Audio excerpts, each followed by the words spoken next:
الحمد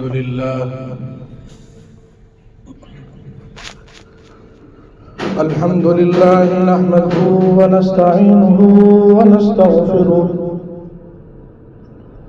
ونعوذ بالله من شرور أنفسنا ومن سيئات أعمالنا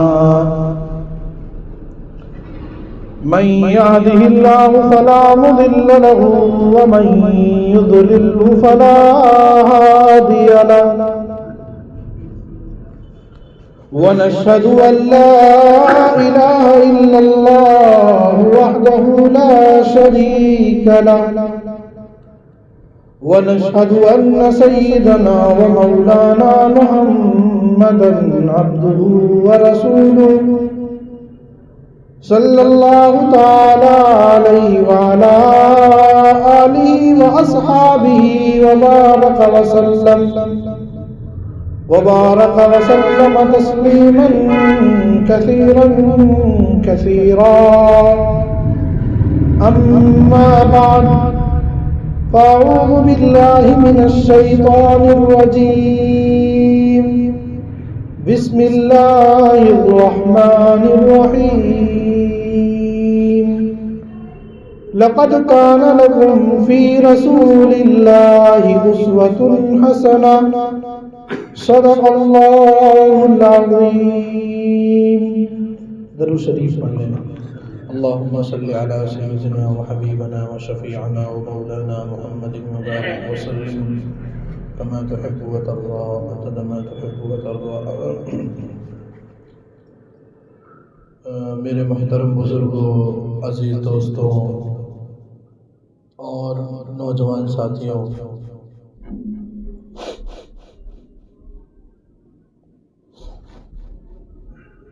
سیرت کے عنوان پر مستقل گفتگو ہو رہی ہے. آج آپ حضرات کے سامنے تعمیر بیت اللہ شریف، اللہ کے نبی حضرت محمد صلی اللہ علیہ وسلم کے زمانے میں خانہ کعبہ کی تعمیر ہوئی، اور آپ صلی اللہ علیہ وسلم نے بھی اس تعمیر میں حصہ لیا، آپ نے بھی شرکت کی. جب سید الکونین صلی اللہ علیہ وسلم کی عمر مبارک 35 سال کی ہوئی تو مکے کے بڑے بڑے سرداروں نے، مکے کے بڑے بڑے جو وہاں کے رؤسا تھے، مالدار لوگ تھے، انہوں نے مشورہ کیا. مشورہ کیا کیا؟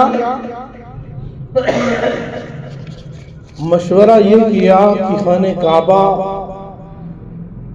بہت پرانا ہو چکا ہے، بوسیدہ ہو چکا ہے، اور اوپر سے چھت بھی نہیں تھی اس زمانے میں خانہ کعبہ کی،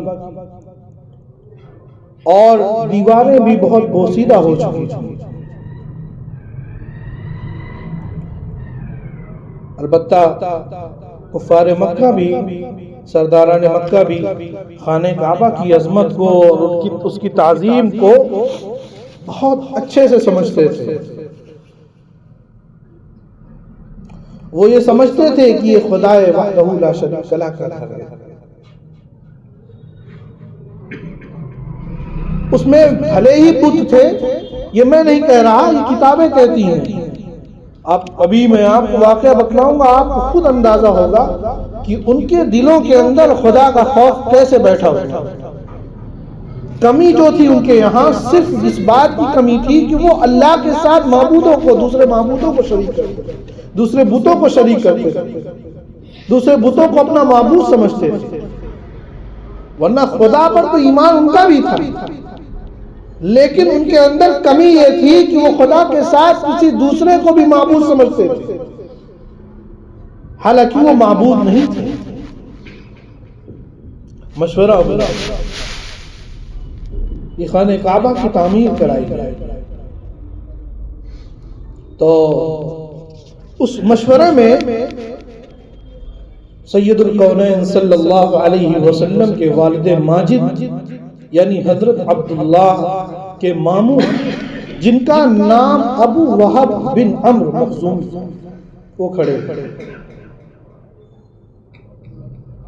کیونکہ اس مشورے میں سب سے زیادہ بزرگ وہی تھے، وہ کھڑے ہوئے اور کھڑے ہونے کے بعد انہوں نے مکے کے سرداروں سے، مکے کے مالداروں سے مخاطب ہو کر کہا کہ دیکھو، کسی معمولی گھر کے بنانے کے لیے ہم اور آپ یہاں اکٹھا نہیں رہیں،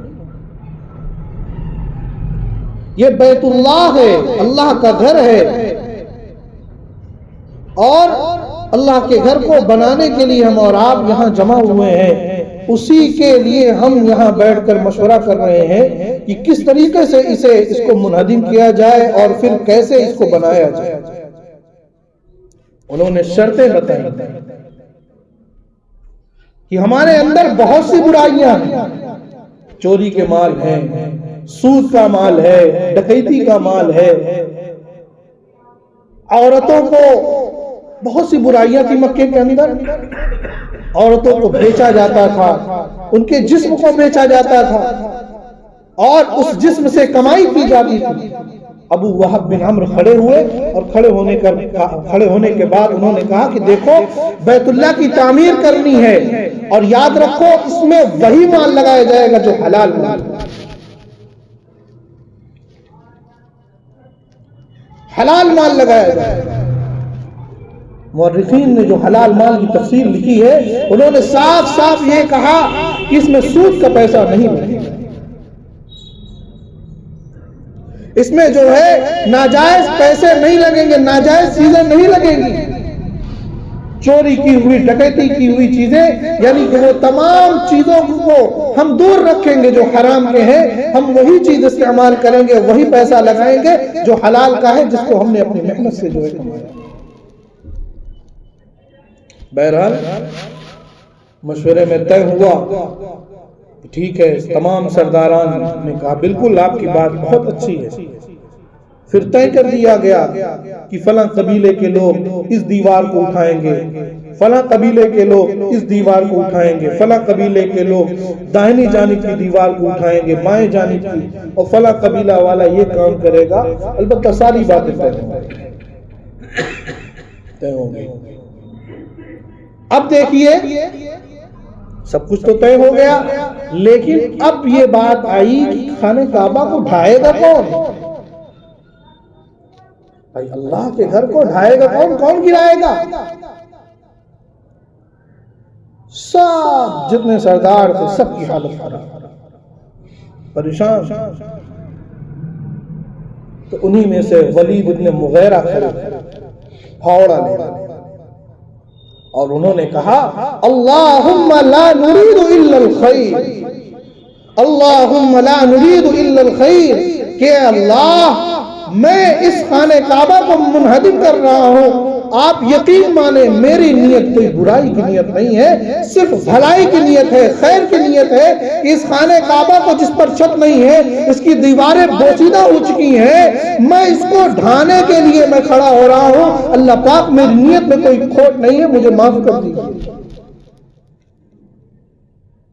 اللہ اکبر۔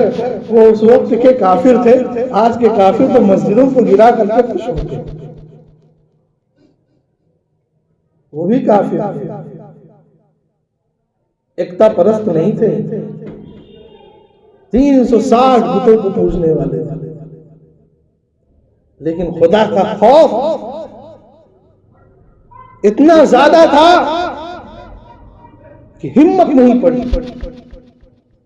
ولید ابن مغیرہ کھڑے ہوئے، کہا کہ اے اللہ، میں اس گھر کے، یہ آپ کا گھر ہے، میں اس کو ڈھانے کے لیے میں اپنا پھاوڑا چڑھاتا ہوں، اللہم لا نرید الا الخیر، اور میری نیت میں کہیں سے بھی کھوٹ نہیں ہے، میں صرف بھلائی کی نیت سے اس کو جو ہے ڈھا رہا ہوں کہ اس کی عمارت، یہ عمارت اچھے سے بن جائے، جو بوسیدہ ہے اس کو نئے انداز میں اس کو بنا دیا جائے۔ اب لوگوں نے کہنا شروع کر دیا کہ ولید نے تو بہت خطرناک کام شروع کیا۔